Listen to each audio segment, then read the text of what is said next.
সংসদে হট্টগোলের জেরে মঙ্গলবারও লোকসভায় ৪৯ জন বিরোধী সাংসদকে সাসপেন্ড করলেন স্পিকার ওম বিড়লা।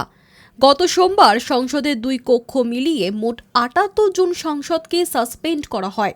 গত সপ্তাহে বৃহস্পতিবার লোকসভা থেকে সাসপেন্ড করা হয়েছিল ১৪ জন সাংসদকে। চলতি অধিবেশনের মতো আর কোনো অধিবেশনে কখনো এতজন সাংসদকে একসঙ্গে সাসপেন্ড করা হয়নি। অনেকেই মনে করছেন মঙ্গলবার কার্যত বিরোধী শূন্য হয়ে গেল সংসদ। মঙ্গলবার সাসপেন্ড হওয়া সংসদের তালিকায় রয়েছেন তৃণমূলের মালা রায়, সুদীপ বন্দ্যোপাধ্যায়, সাজদা আহমেদ, কংগ্রেসের শশী থারুর, মনীষ তিওয়ারি, কার্তি চিদম্বরম, এনসিপির সুপ্রিয়া সুলে, এনসির ফারুক আবদুল্লাহ, এসপির ডিম্পল যাদব সহ প্রমুখ। সংসদের ভিতরে খারাপ আচরণ, সংসদের গরিমা নষ্ট এবং স্পিকারকে অবমাননার অভিযোগে এই সাংসদদের সাসপেন্ড করা হচ্ছে বলে জানানো হয়েছে। সাসপেন্ড করার প্রস্তাবটি লোকসভায় পেশ করেন কেন্দ্রীয় মন্ত্রী Arjun Ram Meghwal. It's clear they want an opposition mukt Lok Sabha, and presumably they'll do something similar in the Rajya Sabha. I think at this point we have to really start, unfortunately, writing the obituaries for parliamentary democracy in India. The basic principle of parliamentary accountability has been violated by the Home Minister not coming to the House to talk about what he's been telling the media outside, and secondly to initiate a discussion, which would have been the right thing to do, neither of which has happened.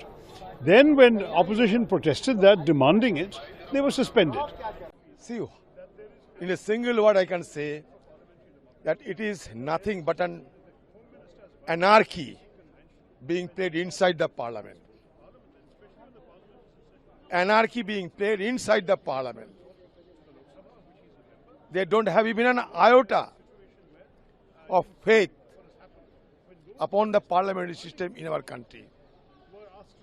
So that is why it is nothing but an anarchy, anarchy, anarchy. कभी आपने democratic history में India की ये भी नहीं तो देखा होगा कि इतने सांसदों का निलंबन एक साथ हो।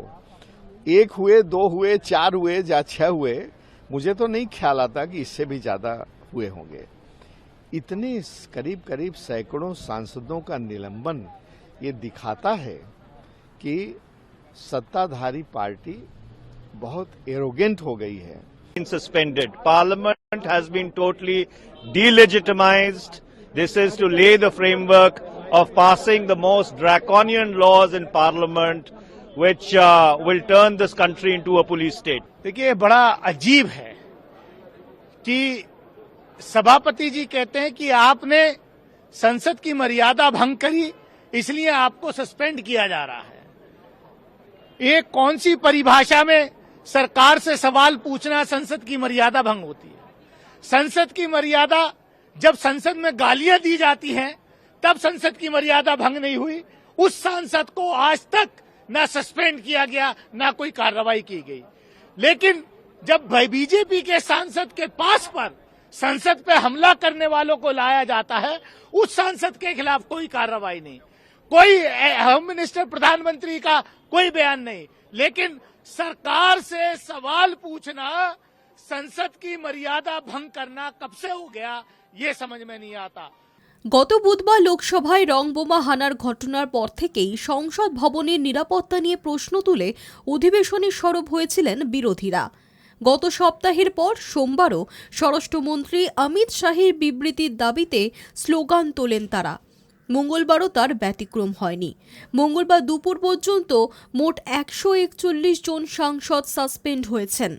শুক্রবার পর্যন্ত সংসদের শীতকালীন অধিবেশন চলার কথা রয়েছে। তার আগে কার্যত বিরোধী শূন্য হয়ে গেল সংসদের দুই কক্ষই। Bureau report, Hi news network.